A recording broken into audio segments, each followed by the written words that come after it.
ভালোবাসার মানুষের জন্য মানুষ কি না করে। ভালোবাসার খাতিরে কেউ নিজের জীবন দিতেও পারে, আবার কারো জীবন নিতেও পারে। আজকে একটা অদ্ভুত ভালোবাসার গল্প শেয়ার করতে চলেছি আপনাদের সাথে, যেখানে একজন রাজকুমারী একদিন হঠাৎ এক গরিব প্রজার প্রেমে পড়ে যায়। এরপর তাদের জীবনে নানা রকম উত্থান পতন আসতে থাকে। আজকে আমি এক্সপ্লেইন করতে চলেছি 2019 সালে মুক্তিপ্রাপ্ত একটি অসাধারণ মুভি ডোরাসানির গল্প। রাজকুমারী আর প্রজার এই গল্পটা 8-10টা গল্প থেকে একদম আলাদা। ট্রাস্ট মি, তোমাদের অবশ্যই ভালো লাগবে। তবে সেটা উপলব্ধি করার জন্য পুরো গল্পটা কিন্তু দেখাটা খুব দরকার, তাই গল্পটা সম্পূর্ণ দেখার অনুরোধ রইল। এখন চলো আর কথা না বাড়িয়ে সরাসরি গল্পে চলে যাই। গল্পের শুরুতে আমরা শঙ্কর নামের একজন কয়েদিকে দেখতে পাই। দীর্ঘ 30 বছর ধরে সে ওই জেলে আটকে আছে। নিজের গ্রাম, নিজের পরিবার, কোনো কিছুর ব্যাপারেই মনে নেই তার, কারণ এতগুলো বছরে তার সাথে কেউ দেখাই করতে আসেনি। তবে এতগুলো বছরে জেলের গার্ডদের সাথে তার খুব ভালো একটা সম্পর্ক তৈরি হয়েছে। একদিন একজন গার্ড গিয়ে তাকে জিজ্ঞেস করে, তুমি তো আগামীকাল ছাড়া পেয়ে যাচ্ছ, জেল থেকে বেরিয়ে কার সাথে দেখা করবে? শঙ্কর তখন উত্তর দেয়, রাজুর সাথে। তখন গার্ড তাকে আবারও জিজ্ঞেস করে, রাজুকে? সে কি কোনো টেরোরিস্ট? শঙ্কর বলে, না, প্রেমিক। পরদিন জেল থেকে ছাড়া পেয়ে শঙ্কর সোজা চলে যায় রাজুর গ্রামে তাকে খোঁজার জন্য। সে অনেকের কাছে রাজুর ব্যাপারে জিজ্ঞেস করে, কিন্তু কেউ রাজুর কোনো খোঁজ দিতে পারে না। পারবেই বা কিভাবে? রাজুর সাথে তো তার 30 বছর আগে দেখা হয়েছিল, এখন তো সবকিছুই বদলে গেছে। তাছাড়া রাজুকে এখন কেমন দেখতে সেটাও তো সে জানে না, বা তার ফোন নম্বর, কোনো কিছুই তার আসলে জানা ছিল না। অনেক খোঁজার পরও কোনো পাত্তা না পেয়ে সে মন খারাপ করে একটা জায়গায় বসেছিল। এমন সময় হঠাৎ করে তার সেই গ্রামের একটা খাদের কথা মনে পড়ে। রাজু তাকে বলেছিল যে সে তার বন্ধুদের সাথে প্রায়ই ওই খাদে যেত। খাদের উপরে লতায় জড়ানো সুন্দর ফুল হতো, আর রাজু সেগুলো তুলে আনত। শঙ্কর তখন সেই খাদে গিয়ে উপরের লতা গাছগুলো থেকে ফুল পাড়তে যায়। এমন সময় হঠাৎ অনেকগুলো চিঠি তার হাতে এসে পড়ে। তবে সে চিঠিগুলোকে সামলাতে না পারায় সেগুলো উড়ে সব জায়গায় ছড়িয়ে পড়ে। শঙ্কর তখন নেমে এসে ওই চিঠিগুলো পড়তে শুরু করে। প্রত্যেকটা চিঠিতেই একটা করে কবিতা লেখা ছিল, প্রেমের কবিতা। শঙ্কর তখন মন দিয়ে সেগুলো পড়তে শুরু করে। এর মাঝে একজন বৃদ্ধ লোক এসে তাকে পেছন থেকে ডেকে বলে, তুমি যে রাজুকে খুঁজছো আমি তাকে চিনি, কিন্তু তুমি কে? শঙ্কর তখন তাকে জানায় যে সে হচ্ছে রাজুর বন্ধু। লোকটা তখন একটু অবাক হয়ে যায়। সে আবারও জিজ্ঞেস করে, তোমার সাথে রাজুর বন্ধুত্ব কোথায় হয়েছে? শঙ্কর বলে, থানায়। তখন লোকটা শঙ্করকে চিনতে পারে আর তাকে জানায় যে সে রাজুর বন্ধু সিনু। শঙ্কর তখন রাজুর মুখে তার নাম শুনেছিল, তাই সে সিনুকে দেখে ভীষণ খুশি হয়। সে সিনুকে জিজ্ঞেস করে, রাজু কোথায়? রাজু কি রাজকুমারীকে বিয়ে করতে পেরেছিল? তখন সিনু তাকে জিজ্ঞেস করে, রাজু আপনাকে কি বলেছে? শঙ্কর তাকে জানায় যে সে রাজুর ব্যাপারে বেশি কিছু জানে না, শুধু তার আর রাজকুমারীর প্রেমের গল্পটা জানে। তখন আমাদের 30 বছর আগের কাহিনী দেখানো হয়। রাজু দরিদ্র পরিবারের ছেলে হলেও তার মা বাবা অনেক কষ্ট করে তাকে শহরে রেখে অনেক পড়াশোনা করিয়েছে। মাঝে মাঝে ছুটি পেলে বাড়িতে এসে সে কয়েকদিন থেকে যায়। বেশিরভাগ সময় শহরে থাকার কারণে রাজু গ্রামের তেমন কিছুই চিনত না। গ্রামে ফিরলে মা বাবার সাথে গল্প করে আর বন্ধুদের সাথে ঘুরে ফিরেই তার সময় কেটে যেত। তারা সবাই অনেক আনন্দ করত। একদিন রাজু কথায় কথায় জানতে পারে যে সিনু ওই গ্রামেরই একটা মেয়েকে খুব ভালোবাসে। মেয়েটার নাম বসন্ত, আর তার বাবা ওই গ্রামের পোস্ট অফিসে চাকরি করে। সিনু তখন বসন্তকে অনেক ভালোবাসত, কিন্তু গরিব হওয়ার কারণে কখনোই তাকে নিজের মনের কথা বলতে সাহস পায়নি। যাই হোক, এরই মাঝে একদিন রাজু তেজস্বিনী নামের একটা মেয়ের দেখা পায়। সেই গ্রামের জমিদারের মেয়ে ছিল, তবে জমিদার বলাটা হয়তো ভুল হবে। তেজস্বিনীর বাবা ওই গ্রামের রাজা ছিল, আর সে ছিল রাজকুমারী। গ্রামের সবাই জমিদারের পরিবারকে অনেক ভয় পেত এবং সম্মান করত। জমিদার যেটাই বলবে সেটাই সেখানকার নিয়ম হতো, আর যদি কেউ ভুলবশত জমিদারের কথার বাইরে যেত তাহলে তার শাস্তি হতো মৃত্যু। এই ভয়টাকে কাজে লাগিয়ে বছরের পর বছর ধরে তাদের বংশ ওই গ্রামের মানুষের উপর রাজত্ব করে আসছে। তাই গ্রামের মানুষরাও তাকে জমিদার হিসেবে নয়, বরং রাজা হিসেবে ট্রিট করত।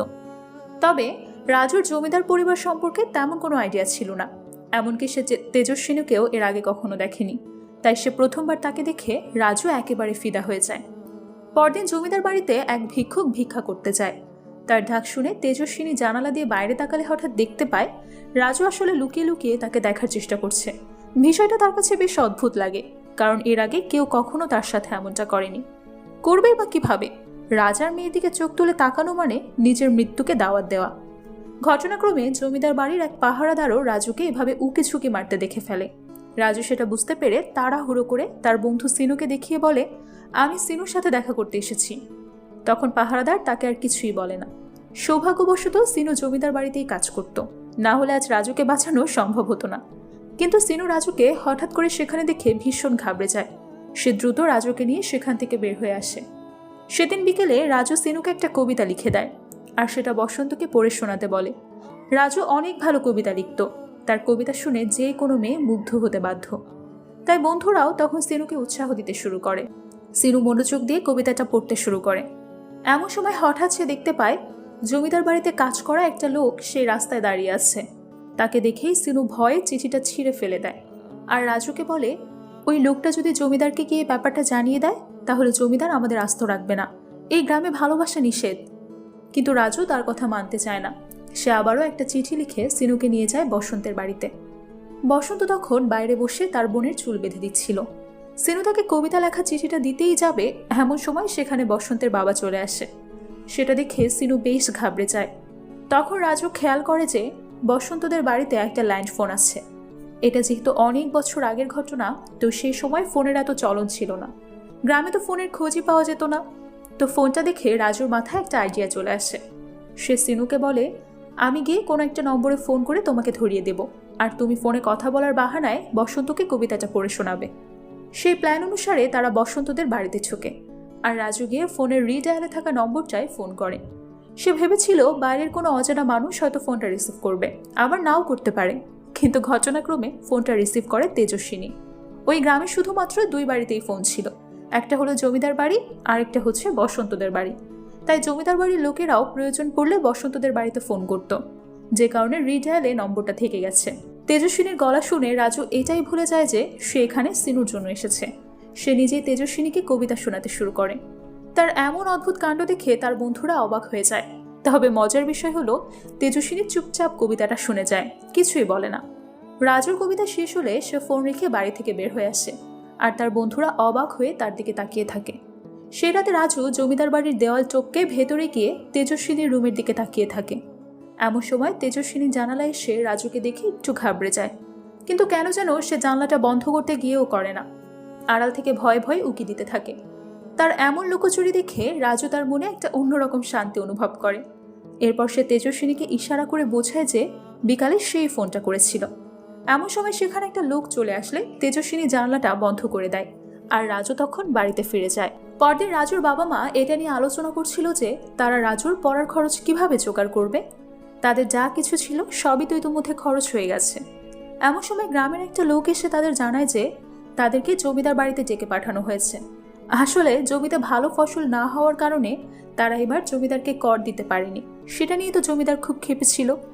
জমিদারের অ্যাসিস্ট্যান্ট রাজুর বাবাকে জানায় যে জমিদার তাকে জমিতে যেতে নিষেধ করে দেয়। তখন তারা অনেক কান্নাকাটি করে জমিদারের অ্যাসিস্ট্যান্টকে অনুরোধ করে যে যাতে তাদেরকে ওই জমিটা থেকে বঞ্চিত না করা হয়, কারণ তাদের নিজেদের জমি অনেক আগেই জমিদার করের নামে আত্মসাৎ করেছে। এখন চাষের জন্য বর্গা নেওয়া জমিটাও যদি হাতছাড়া হয়ে যায় তখন তারা কিভাবে খাবে। লোকটা তখন তাদের ওয়ার্নিং দিয়ে সেখান থেকে ছেড়ে দেয়। রাজু তখন আড়াল থেকে এই সব কিছু দেখে আর বলে, তোমাদের আবারও পড়াশোনা করা উচিত। সেটা শুনে তার বন্ধুরা বেশ অবাক হয়ে যায়। তারা বলে, আমরা তো পড়াশোনা করেছি, আমাদের গ্রামে প্রাইমারি পর্যন্ত পড়া যায়, তাই আমরা সবাই ক্লাস 5 পর্যন্ত পড়েছি। তখন রাজু তাদেরকে বোঝায় যে অতটুকু পড়াশোনায় কিছুই হবে না, আর তাদের যে শুধু পড়াশোনাই করতে হবে এমন কিছু না, তারা তো পাশাপাশি কাজও করতে পারবে। এতে শুধু তারা শিক্ষিতই হবে না, তারা নিজের ন্যায্য অধিকার সম্পর্কে সচেতন হবে, সত্যের পথে লড়াই করার সাহস পাবে। তখন আর কারো গোলামি করতে হবে না। তার বন্ধুরাও তখন তার কথা মেনে নেয়। কিন্তু সমস্যা হচ্ছে পড়াশোনা করার জন্য তো বই খাতা প্রয়োজন, আর তাদের গ্রামে তো তেমন কোনো বইয়ের দোকানই নেই। তাহলে তারা বই খাতা কোথায় পাবে? আর বই কেনার মতো সামর্থ্য তো তাদের নেই। তখন রাজু একটু রেগে গিয়ে বলে, যাদের পড়ার ইচ্ছা থাকে তারা লাইব্রেরি থেকেও ফ্রিতে বই নিয়ে আসতে পারে। কিন্তু সে জানতো যে তার বন্ধুরা এত ঝামেলায় জড়াতে চায় না, তাই সে নিজেই লাইব্রেরি থেকে বই নিয়ে আসার সিদ্ধান্ত নেয়। পরদিন সকালে রাজু লাইব্রেরিতে যাওয়ার উদ্দেশ্যে রওনা হয়। যাওয়ার পথে সে দেখতে পায় জমি রেজিস্ট্রেশনের অফিসে বেশ ভিড় লেগে আছে। সে কৌতূহলবশত ভেতরে গিয়ে দেখে গ্রামের একজন গরিব লোক জমিদারের কাছে তার শেষ সম্বল জমিটাও বিক্রি করে দিচ্ছে, আর সেই জমি রেজিস্ট্রেশনের জন্য তেজস্বিনী সেখানে গিয়েছে। তার বাবার ইচ্ছে ছিল সে মেয়ের নামে একটা বড় প্রজেক্ট করবে, তাই জোর করে ওই গরিব চাষির থেকে তার জমিটা কিনে নিচ্ছিল। অবশ্য কিনে নিচ্ছিল না, একরকম কেড়েই নিচ্ছিল। তাই সেই চাষির বউ তাকে বলতে থাকে যে এই শেষ সম্বল জমিটাও বিক্রি করে দিয়ে আমরা কি খাবো, আমাদের তো না খেয়ে পড়ে মরতে হবে। সেটা শুনে রাজু তখন তাদের কাছে এগিয়ে গিয়ে জিজ্ঞেস করে, আপনারা যখন জমি বিক্রি করতে চাচ্ছেন না তাহলে করছেন কেন? তখন তেজস্বিনী রেজিস্ট্রেশন পেপারে সই না করে বলে, আমি আগে বাবার সাথে একটু কথা বলে দেখি, তারপর রেজিস্ট্রেশনের ব্যাপারে আগানো যাবে। অফিসাররাও তখন তার কথাটা মেনে নেয়। আসলে তেজস্বিনী কখনোই তার বাবার মতো কঠোর ছিল না, কিন্তু বাবার উপর কথা বলার মতো সাহসও তার ছিল না। সে তো তার বাবার হাতের পুতুল ছিল মাত্র, তাকে যখন যা করতে বলা হতো সে তাই করত। তো সেখানে রাজু হঠাৎ করে তাকে দেখে বেশ খুশি হয়ে যায়। এরপর লাইব্রেরি থেকে বই নিয়ে ফেরার সময় সে দেখতে পায় তেজস্বিনীর গাড়িটা নষ্ট হয়ে গেছে, তাই জমিদারের লোকেরা রাস্তায় বসে সেটা ঠিক করছে।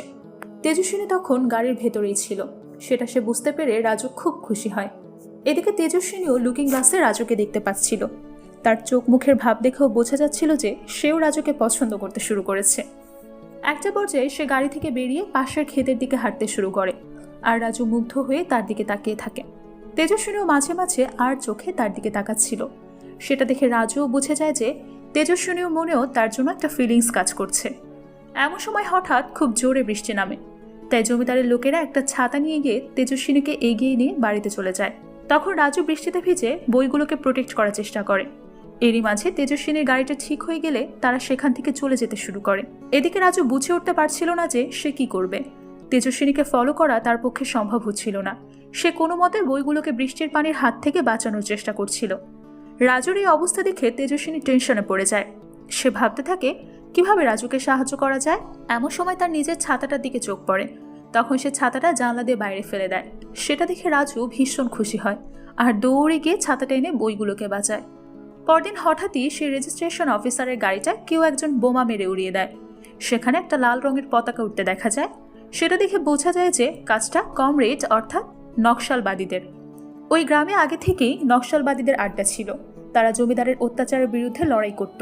আর ওই অফিসারের দোষ ছিল যে সে একজন সরকারি কর্মকর্তা হয়েও জমিদারের ব্যক্তিগত স্বার্থকে প্রাধান্য দিয়েছে এবং তার কথা মতো কাজ করছে। তার মৃত্যুর খবরটা গ্রামে ছড়িয়ে যাওয়ার পর সবাই ভয় পেয়ে যায়। রাজু তখন সিনুদের সাথে আড্ডা দিচ্ছিল। তখনই হঠাৎ সিনুর বাবা সেখান থেকে এসে তাদেরকে বলে, তোমরা কে একজন রেজিস্ট্রেশন অফিসারের গাড়িটা বোমা মেরে উড়িয়ে দিয়েছে, যে কোনো সময় যে কোনো অঘটন ঘটতে পারে, সবাই বাড়িতে চলে যাও। এরপর সে সিনুকে বলে, তুমি দ্রুত গিয়ে জমিদার সাহেবের গাড়ির জন্য ডিজেলের ব্যবস্থা করো।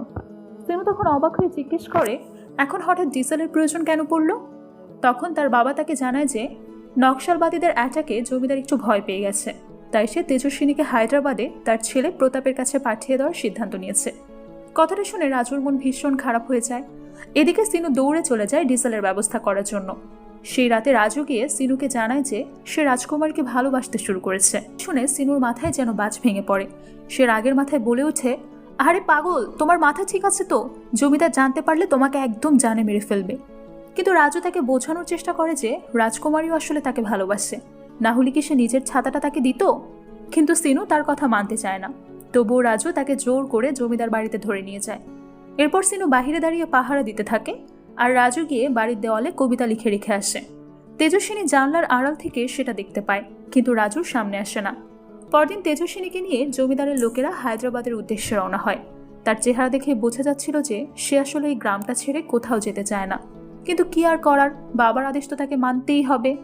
কিন্তু অদ্ভুত ব্যাপার হলো, যাওয়ার কথা তারা দেখতে পায় বড় বড় পাথর দিয়ে কেউ রাস্তাটা আটকে রেখেছে। তারা সেখানে থাকা একটি গাছের উপর লাল রঙের কাপড় ঝুলতে দেখে। সেটা দেখে জমিদারের রাইট হ্যান্ড সীতা গাড়ি নিয়ে ফিরে যেতে শুরু করে। সেটা দেখে তেজস্বিনী জিজ্ঞেস করে, কি ব্যাপার, আমরা ফেরত যাচ্ছি কেন? তখন সীতা বলে, বাড়িতে পৌঁছে সবকিছু বলছি। তখনই আমরা দেখতে পাই গাছের ডালে বসে আড়াল থেকে রাজু এই সব কিছু দেখছিল। অর্থাৎ তেজস্বিনীকে আটকানোর জন্য সেই কাজটা করেছে। আর যে লাল কাপড়টা সে গাছে বেঁধেছিল সেটা যে তেজস্বিনীর কাছ থেকেই সে পেয়েছিল। গতদিন তেজস্বিনী যখন ক্ষেতের মধ্য দিয়ে হাঁটাহাঁটি করছিল তখন ওই লাল কাপড়টা সেখানে থেকে যায়। কিন্তু এই লাল কাপড় দেখে সীতা মনে করে যে এটা নিশ্চয়ই নকশালবাদীদের কাজ। তাই সে বাড়িতে ফিরে দ্রুত জমিদারকে বিষয়টা জানায়। জমিদার তখন লোকাল থানার ইন্সপেক্টরকে বাড়িতে ডেকে পাঠায়। ইন্সপেক্টর এসে তাকে জানায় যে এলাকায় নকশালবাদীদের অ্যাক্টিভিটি অনেক বেড়ে গিয়েছে, তাই তাদের থানায় নতুন একজন সিআইকে অ্যাপয়েন্ট করা হয়েছে। লোকটা যেমন কঠোর তেমনি হিংস্র। সেই সাথে ভীষণ চালাকও। তবে এসব নিয়ে জমিদারের কোনো মাথা ব্যথা ছিল না। তার দেখার বিষয় শুধু এটাই যে তাতে যেন কেউ কোনো ক্ষতি না করতে পারে। তখন ইন্সপেক্টর তাকে আশ্বস্ত করে যে সে আসলে এই বিষয়টা সামলে নিবে। এরই মাঝে হঠাৎ রাজু জমিদার বাড়িতে ফোন করে। সে ভেবেছিল এবারও হয়তো ফোনটা তেজস্বিনী ধরবে, কিন্তু দুর্ভাগ্যবশত ফোনটা ধরে জমিদার নিজেই। তার কণ্ঠ শুনে রাজুর সাথে সাথে ফোনটা কেটে দেয়, কিন্তু সে হার মানে না। সে আবারও ফোন করে, আর এবার ফোনটা রিসিভ করে তেজস্বিনী। কিন্তু সে কিছু বলার আগেই জমিদার এসে ফোনটা নিয়ে নেয়। এরপর সে কথা বলতে শুরু করলে জানা যায় ফোনটা রাজু নয়, বরং হায়দ্রাবাদ থেকে প্রতাপ করেছিল। রাজু পরের বার ফোন করেছিল ঠিকই, কিন্তু সেটা কানেক্ট হয়নি। তো প্রতাপ তার বাবার কাছে জানতে চায় যে তেজস্বিনীকে কেন পাঠানো হয়নি। তখন সামনে তেজস্বিনী দাঁড়িয়েছিল বলে জমিদার তাকে কিছুই বলে না, শুধু বলে দেয় পরের সুযোগ বুঝে তেজস্বিনীকে পাঠিয়ে দেবে। প্রতাপ কখনোই চাইতো না যে তেজস্বিনী গ্রাম থেকে এইসব ঝাই ঝামেলা পোহাক। তার ইচ্ছে ছিল বোনকে সে নিজের কাছে নিয়ে গিয়ে পড়াশোনা করাবে, কিন্তু তার বাবা কখনোই সেটাতে রাজি হয়নি। যাই হোক, এদিকে রাজু কি আবারও সিনুকে জোর করতে থাকে তার সাথে জমিদার বাড়িতে যাওয়ার জন্য। দিনের বেলায় যেহেতু সেখানে অনেক লোকজন থাকে, তাই রাজু একা যেতে চাচ্ছিল না। তবে সিনু তখন তার সাথে যেতে চায় না। সে ভয় পাচ্ছিল যে তারা ধরা পড়লে কি হবে। কিন্তু রাজু তবুও তাকে জোর করে ধরে নিয়ে যায়, কারণ তার কাছে একটা প্ল্যান ছিল। সে গ্রামের সব বাচ্চাদেরকে জড়ো করে জমিদার বাড়িতে নিয়ে যায়, আর বাচ্চাগুলো সেখানে পানি দাও পানি দাও বলে চিৎকার করে নাচানাচি করতে শুরু করে। আসলে বর্ষাকালে বৃষ্টি হতে দেরি হলে গ্রামের বাচ্চারা এভাবেই একজোট হয়ে গ্রামের রাস্তাঘাটে পানি দাও বলে নেচে গিয়ে বেড়াতো। তাদের ধারণা ছিল এভাবে হয়তো ঈশ্বর তাদের ডাক দ্রুত শুনবে আর তাদেরকে বৃষ্টি দিয়ে দেবে। তো বাচ্চাদের এমন চেঁচামেচি দেখে তেজস্বিনী জানালায় এসে দাঁড়ায়। তখন সে দেখতে পায় বাচ্চাদের সাথে সেখানে রাজুও দাঁড়িয়ে আছে। তাকে দেখে তেজস্বিনী ভীষণ লজ্জা পায়, আর তার লাজুক চেহারাটা দেখে রাজু অনেক খুশি হয়। এদিকে পুলিশ নকশালবাদীদের মধ্যে একজনকে ধরে আনে। তাদের ধারণা ছিল ওই লোকটাই রেজিস্ট্রেশন অফিসারকে খুন করেছে। কিন্তু অদ্ভুত ব্যাপার হলো, সেখানকার নতুন সিআই এ ব্যাপারে কোনো আইনি ব্যবস্থা না নিয়ে তাকে একটা নির্জন খোলা মাঠে নিয়ে যায় আর তাকে পালিয়ে যেতে বলে। এরপর লোকটা যখন পালাতে শুরু করে, তখন পেছন থেকে তাকে গুলি করে তাকে মেরে ফেলে। এভাবে সে আরও কয়েকজনকে খুন করেছিল। কিন্তু তাদের বডি ডিসপোজ করতে গিয়ে এক হাবিলদার তাকে জানায় যে এদের মধ্যে কেউ সেদিন জমিদারদের গাড়ি আটকায়নি। তখন জানা যায় ওই নকশালবাদীরা শঙ্করের টিমের লোক ছিল, যাকে আমরা গল্পের একদম শুরুতে জেলে দেখেছিলাম। সে একজন নকশালবাদী, কিন্তু তার টিমের লোকেরা যখন কোনো অ্যাকশন নিত তখন সেখানে নিজেদের একটা বিশেষ চিহ্ন রেখে যেত। তবে যেদিন তেজস্বিনীদের গাড়ি আটকানো হয় সেদিন তেমন কোনো চিহ্ন পাওয়া যায়নি।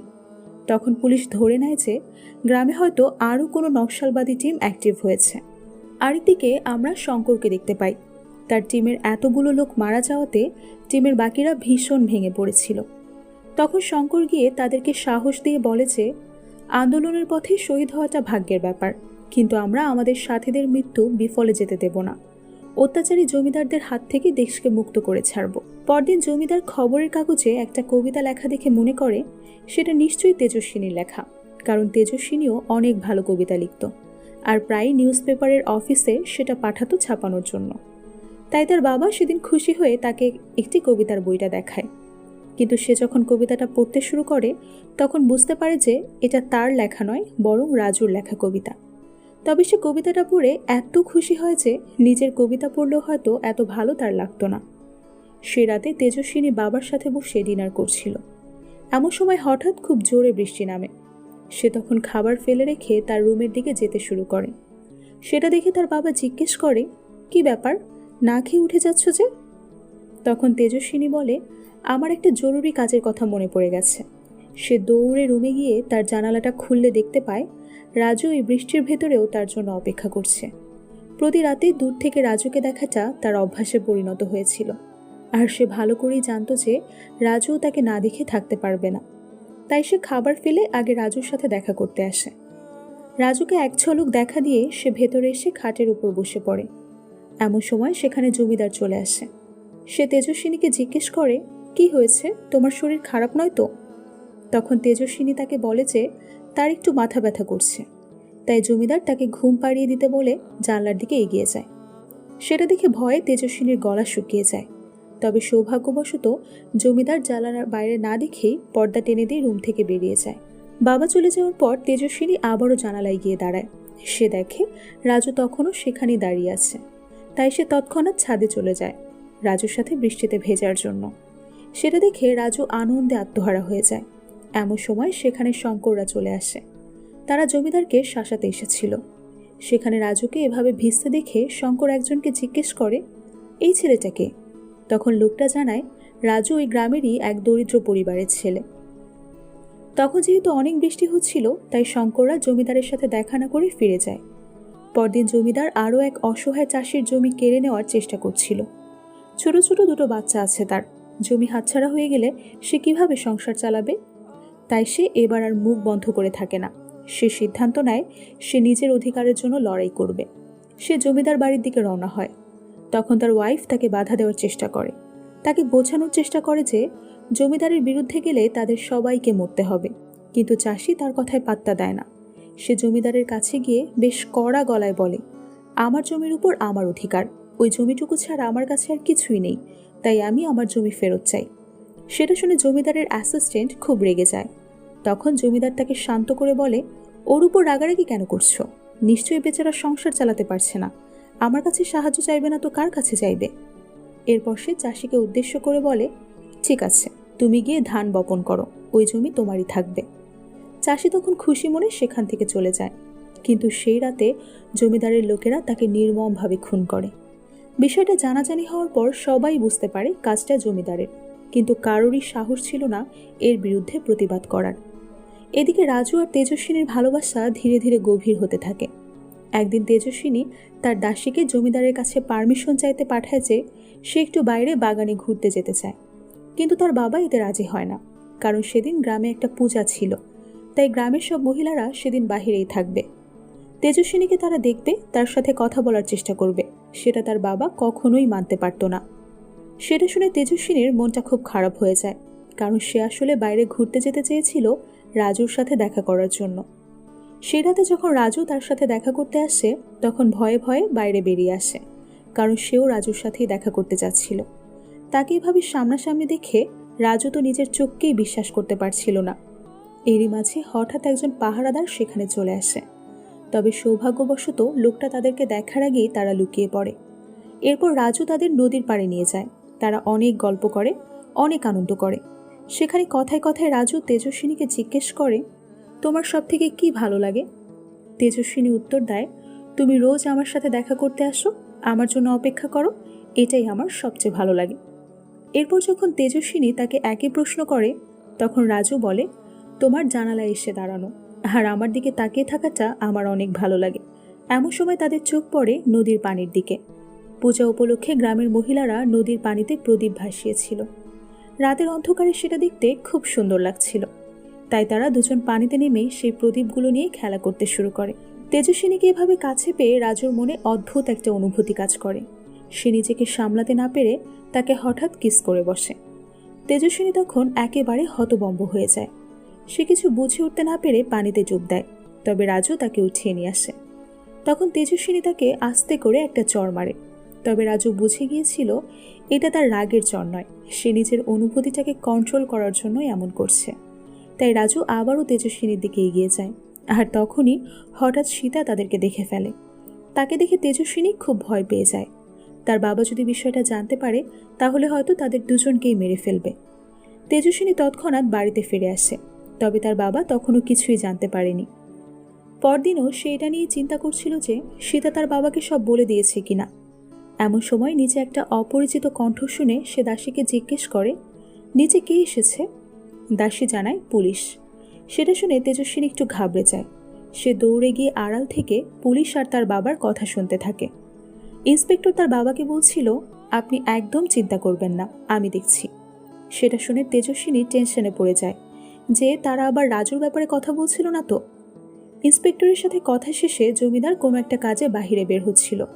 তখন সীতা এসে তাকে অনুরোধ করে বলে, আজকে গ্রামে দশরার পূজা রয়েছে, রাজকুমারী তো এসব অনুষ্ঠান দেখতে অনেক পছন্দ করে। আপনি যদি অনুমতি দেন তো রাজকুমারীকে কিছুক্ষণের জন্য বাহিরে থেকে ঘুরিয়ে নিয়ে আসব। জমিদার তখন তার কথায় রাজি হয়ে যায়, তবে তাদেরকে দ্রুতই বাড়িতে ফিরে আসতে বলে। এরপর সীতা রাজকুমারী আর তার দাসীকে নিয়ে মন্দিরের উদ্দেশ্যে বেরিয়ে পড়ে। কিন্তু অদ্ভুত ব্যাপার হলো, মন্দিরের সামনে না গিয়ে সীতা তাদেরকে মন্দিরের পেছনে নিয়ে যায়। সেখানে যাওয়ার পর তেজস্বিনী দেখতে পায় সীতা রাজুকে মেরে আধমরা অবস্থায় ঝুলিয়ে রেখেছে। সেটা দেখে কষ্টে তার বুকটা ফেটে যায়। আসলে সীতা ভেবেছিল রাজু হয়তো তেজস্বিনীকে জোর করে স্পর্শ করার চেষ্টা করছে, তাই সে রাজুর এই অবস্থা করেছে। সে তেজস্বিনীকে বলে, আমি আপনাকে ছোটবেলা থেকেই কোলে পিঠে করে মানুষ করেছি, তাই মালিককে এখনো কিছু বলিনি। এখন আপনি আমাকে বলুন, এই ছেলেকে কি করব? আপনি অনুমতি দিলেই একে মেরে ফেলব। এ কথা শুনে তেজস্বিনী রেগে যায়। সে সীতাকে বলে, যা করেছ সেটাই যথেষ্ট, এখন ওকে ছেড়ে দাও। এই কথা বলে সে আর তার দাসী সেখান থেকে চলে আসে, আর সীতা তখন রাজুকে ছেড়ে দেয়। তার কারণে রাজুর এই অবস্থা, এটা তেজস্বিনী একদমই মেনে নিতে পারছিল না। কষ্টে তার বুকের ভেতরটা দুমড়ে মুচড়ে যাচ্ছিল। এদিকে রাজু যখন ওই অবস্থায় বাড়িতে পৌঁছায়, তখন তাকে দেখে তার বাবা খুব রাগারাগি করতে শুরু করে।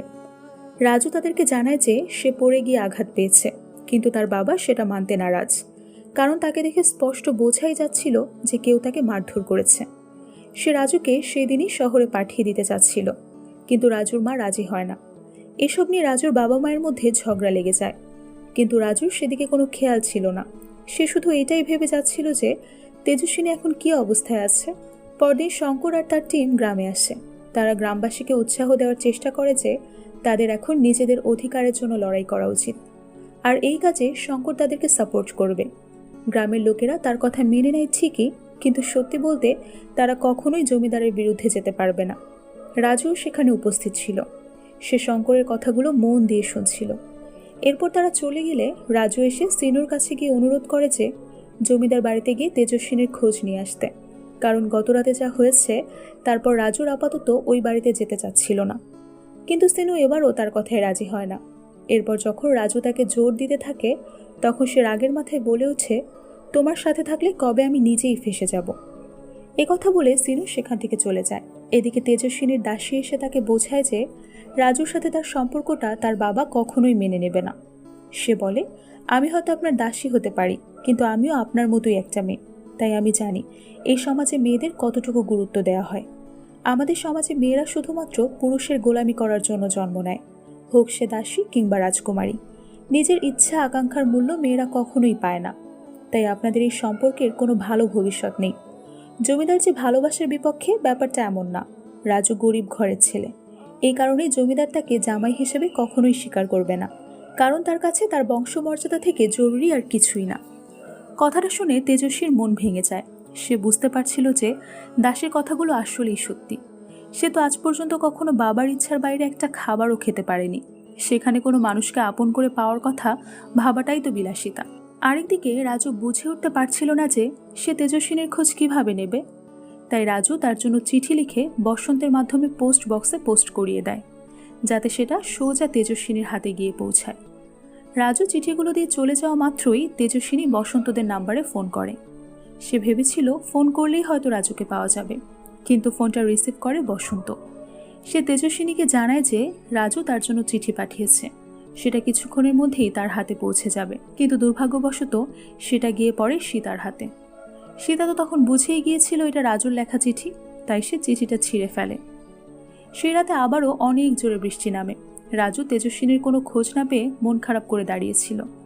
তখনই সিনু তার কাছে এসে সকালের আচরণের জন্য ক্ষমা চায় আর বলে, আমি খুব ভয় পেয়ে গিয়েছিলাম। আমরা কেউ তো জমিদার বাড়ির দিকে চোখ তুলে তাকাতেও ভয় পাই, আর তুমি তো জমিদারের মেয়েকেই ভালোবেসে ফেলেছ। আমি জানি সেও তোমাকে ভালোবাসে, কিন্তু আমার শুধু একটাই চিন্তা হয়, এসবের মাঝে তোমার কোনো বড় ক্ষতি না হয়ে যায়। রাজু তার কথা বুঝতে পারছিল, কিন্তু তেজস্বিনীর থেকে দূরে থাকাটাও তো তার পক্ষে সম্ভব হচ্ছিল না। সে রাতে হঠাৎই তেজস্বিনীর একটা অদ্ভুত অনুভূতি হয়। সে ওই বৃষ্টির মধ্যেই ঘর থেকে বেরিয়ে আসে। তখন সে দেখতে পায় রাজু বাইরে দাঁড়িয়ে তার জন্যই অপেক্ষা করছে। তাকে দেখে তেজস্বিনী ভীষণ ইমোশনাল হয়ে পড়ে আর তাকে ঘরের ভেতরে নিয়ে যায়। তারা দুজনেই দুজনকে দেখার জন্য ব্যাকুল হয়েছিল, তাই সেদিন সামনাসামনি আসার পর তারা আর নিজেদেরকে কন্ট্রোল করতে পারে না, খুব কাছাকাছি চলে আসে। ঘটনাক্রমে জমিদার সেটা জানালার বাইরে থেকে দেখে ফেলে। এসব দেখে তার পুরো শরীর জ্বলে যাচ্ছিল, কিন্তু সে কিছুই বলে না। রাজু চলে যাওয়ার পর তেজস্বিনী যখন জানালার কাছে আসে, তখন দেখতে পায় তার বাবা রাগের চোখে তার দিকে তাকিয়ে আছে। সেটা দেখে তো সে ভীষণ ঘাবড়ে ওঠে। জমিদার তখন তার রুমেও আসে, কিন্তু অদ্ভুত বিষয় হলো সে তেজস্বিনীকে একটা কথাও বলে না।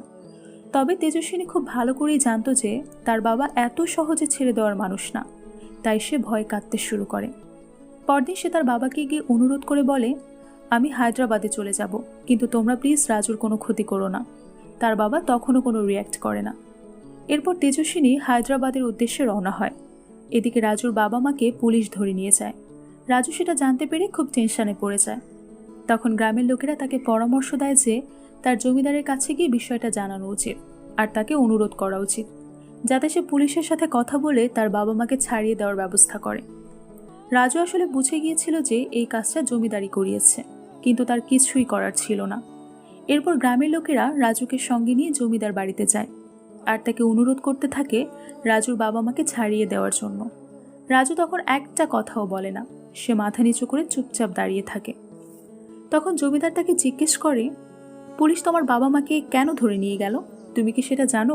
নিশ্চয়ই তো তারা কিছু করেছে, নাকি তুমি কোনো অন্যায় করেছ যার শাস্তি তোমার বাবা মা পাচ্ছে?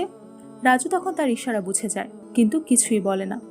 এরপর জমিদার একটা চিঠি লিখে তাকে দিয়ে বলে, এইটা নিয়ে থানায় জমা দাও, তোমার বাবা মাকে ছেড়ে দেবে। রাজু সেই চিঠিটা নিয়ে থানায় জমা দিলে তার বাবা মাকে ছেড়ে দেওয়া হয় আর তাদের পরিবর্তে রাজুকে আটকে রাখা হয়। চিঠিতে আসলে এমনটাই লেখা ছিল। এরপর পুলিশ জমিদারদের কথা মতো রাজুর উপর অনেক অত্যাচার করে। এদিকে হায়দ্রাবাদ যাওয়ার পর তেজস্বিনী জানতে পারে যে তাকে লন্ডন পাঠিয়ে দেওয়ার ব্যবস্থা করা হচ্ছে। এটা শোনা মাত্রই সে দ্রুত বসন্তকে ফোন করে রাজুর ব্যাপারে জানতে চায়। তখন বসন্ত তাকে জানায় যে রাজুকে পুলিশ ধরে নিয়ে গেছে। এমন সময় তার বাবা চলে আসলে বসন্ত ফোনটা কেটে দেয়। তখন তেজস্বিনী তার বাবাকে ফোন করে কাঁদতে কাঁদতে বলে, আমি তো গ্রাম থেকে অনেক দূরে চলে এসেছি, তাহলে কেন তুমি এসব করছো? তুমি ওর কোনো ক্ষতি করো না। কিন্তু তার বাবা তার কথার কোনো উত্তর না দিয়েই ফোনটা রেখে দেয়।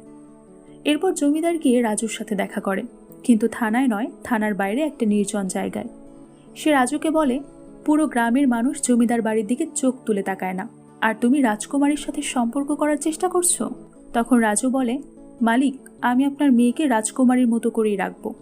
জমিদার তখন বুঝে যায় কথায় চিড়ে ভিজবে না, তাই সে পুলিশকে দিয়ে সারা গ্রামে গুজব ছড়িয়ে দেয় যে রাজু একজন নকশালবাদী। সেটা শুনে গ্রামের লোকেরা অবাক হয়ে যায়, কারণ রাজু তো ওই গ্রামে থাকেই না, তাহলে সে নকশালবাদী হলো কিভাবে? বিষয়টা শঙ্করের কানে গেলে সে বুঝতে পারে এর পেছনে নিশ্চয়ই কোনো রহস্য লুকিয়ে আছে। তাই সে রাজুর ব্যাপারে খোঁজ খবর নেওয়ায়। এরপর সে নিজেই রাজুর সাথে দেখা করতে থানায় চলে যায়। সেখানে গিয়ে সে দেখতে পায় রাজু জেলের দেওয়ালগুলোতে তেজস্বিনীকে উদ্দেশ্য করে অনেকগুলো কবিতা লিখে রেখেছে। শঙ্কর তখন মন দিয়ে সেগুলো পড়তে থাকে। এরপর তাকে জিজ্ঞেস করে, মেয়েটাকে অনেক বেশি ভালোবাসো? রাজু উত্তর দেয়, হ্যাঁ। এরপর কথায় কথায় রাজু তার পুরো লাভ স্টোরি তাকে খুলে বলে। রাজুর গল্প শুনে শঙ্কর ভীষণ ইমোশনাল হয়ে পড়ে। এরই মাঝে একজন পুলিশ এসে তার দিকে একটা চিরকুট ছুঁড়ে দেয়। সেখানে লেখা ছিল, তোমাকে মারার প্ল্যান করা হচ্ছে। এরই মাঝে প্রতাপ জমিদারকে ফোন করে জানায় যে তেজস্বিনীকে কোথাও খুঁজে পাওয়া যাচ্ছে না। জমিদার তখন তার ছেলেকে আশ্বস্ত করে বলে যে সে ব্যাপারটা দেখে নেবে। আসলে লন্ডনে যাওয়ার কথা শুনে তেজস্বিনী ভীষণ ভয় পেয়ে গিয়েছিল। তার বিশ্বাস ছিল যে হায়দ্রাবাদে থাকলেও রাজু কখনো না কখনো তার কাছে ঠিক পৌঁছাতে পারবে, কিন্তু লন্ডনে চলে গেলে তো এটা কখনোই সম্ভব না। তাই সে হায়দ্রাবাদ থেকে পালিয়ে আবারও গ্রামে চলে আসে। গ্রামে ফিরে সে সোজা চলে যায় থানায়, গিয়ে রাজুর ব্যাপারে খোঁজ করতে থাকে। তখন পুলিশ তাকে জানায় যে ওই থানায় রাজু নামে কোনো কয়েদি নেই। তেজস্বিনী তাদেরকে অনেক রিকোয়েস্ট করার পর তাদের মধ্যে একজন জানায় রাজুকে তাদের সিআই অন্য কোথাও নিয়ে গেছে। তখন আমরা দেখতে পাই সিআই রাজু এবং শঙ্করকে একটা নির্জন জায়গায় ধরে নিয়ে গেছে। এরপর সে রাজুকে সেখান থেকে পালিয়ে যেতে বলে, ঠিক আগের বারের মতোই। কিন্তু এবার শঙ্কর তাকে বাধা দেয়। সে সিআইকে বলে, তোমার এই কৌশল আমি খুব ভালো করেই জানি। ওকে পালাতে বলে পেছন থেকে গুলি করে দেবে, আর সেটাকে এনকাউন্টার বলে চালিয়ে দেবে। এ কথা শুনেই সিআই শঙ্করের উপর অ্যাটাক করতে গেলে সে আর রাজু সেখান থেকে পালাতে শুরু করে। এমন সময় পুলিশের একটা গুলি এসে লাগে শঙ্করের পায়ে। সে আর হাঁটতে পারছিল না, তাই রাজু তাকে কাঁধে তুলে নিয়ে পালাতে শুরু করে। কিন্তু এভাবে চলতে থাকলে তারা দুজনেই পুলিশের হাতে ধরা পড়ে যাবে। তাই শঙ্কর রাজুকে একাই পালিয়ে যেতে বলে। রাজু তখন তাকে ফেলে যেতে রাজি হচ্ছিল না, কিন্তু শঙ্কর তাকে জোর দিয়ে বলে, আমার মৃত্যু অবধারিত সেটা আমি জানি, কিন্তু তোমার ভালোবাসা যদি জিততে পারে তাহলে সেটা আমাদেরই জিত হবে। তাই গিয়ে নিজের ভালোবাসাকে বাঁচানোর চেষ্টা করো। তখন রাজু বাধ্য হয়ে তাকে ফেলে সেখান থেকে পালিয়ে যায়। সিআই শঙ্করকে মেরে ফেলতেই চেয়েছিল, কিন্তু তখনই গ্রামের লোকজন সেখানে পৌঁছে গেলে সে শঙ্করকে খুন না করে বরং অ্যারেস্ট করে নেয়। এরপর রাজুর সাথে কি হয়েছিল সেটা আর জানা হয়নি, তাই এর পরে ঘটনাগুলো সিনু তাকে বলতে শুরু করে। তেজস্বিনী থানায় পৌঁছানোর আগেই জমিদার সেখানে পৌঁছে যায়, আর তেজস্বিনী যখন রাজুর কাছে নিয়ে যাওয়ার জন্য পুলিশের কাছে অনুরোধ করছিল, তখনই শঙ্কর বেরিয়ে আসে আর তেজস্বিনীকে নিয়ে সেখান থেকে চলে যায়। যাওয়ার পথে তেজস্বিনী তার বাবাকে বলে, এসব তুমি আমার জন্য করছো তো? ঠিক আছে, আমি নিজেই নিজেকে শেষ করে দেব। তখন জমিদার বলে, এগুলো আমি তোমার জন্য নয়, জমিদারি রক্ষা করার জন্য করছি। এরপর সে তার মেয়েকে নিয়ে বাড়িতে চলে আসে। পরদিন সকালে তেজস্বিনীর দাসী এসে জমিদারকে জানায় যে তেজস্বিনী বাড়ি ছেড়ে পালিয়ে গেছে। এমন সময় রাজুর বাবা মা গ্রামের লোকজন সহ জমিদার বাড়িতে এসে হাজির হয়। জমিদার তখন বাইরে বেরোলে রাজুর বাবা মা তাকে বলে, আমার ছেলে নির্দোষ, পুলিশ ওর নামে মিথ্যা গুজব রটাচ্ছে, আপনি দয়া করে আমার ছেলেকে খুঁজে দিন, আমার রাজুর কোনো খোঁজ পাচ্ছি না। এরই মাঝে বসন্তের বাবা বলে উঠছে, রাজু রাজকুমারীকে প্রেমের জালে ফাঁসাতে চেয়েছিল, সে তো রোজ রাজকুমারীর সাথে ফোনেও কথা বলতো। এই কথা শুনে গ্রামের সবাই রাজুর বাবা মায়ের উপর ভীষণ ক্ষেপে যায়। জমিদারও তো সেটাই চেয়েছিল, তাই সে বসন্তের বাবাকে দিয়ে এই কথাগুলো বলিয়েছে। কিন্তু এমন সময় গ্রামের একটা মেয়ে হঠাৎ করে বলে ওঠে, রাজু এবং রাজকুমারী দুজনেই সাবালক, এমনও তো হতে পারে রাজকুমারীও রাজুকে ভালোবেসে ফেলেছে। এসব নিয়ে জমিদার বাড়ির সামনে একটা হাঙ্গামা তৈরি হয়ে যায়, আর সেটা দেখে জমিদার বিরক্ত হয়ে ভেতরে চলে যায়।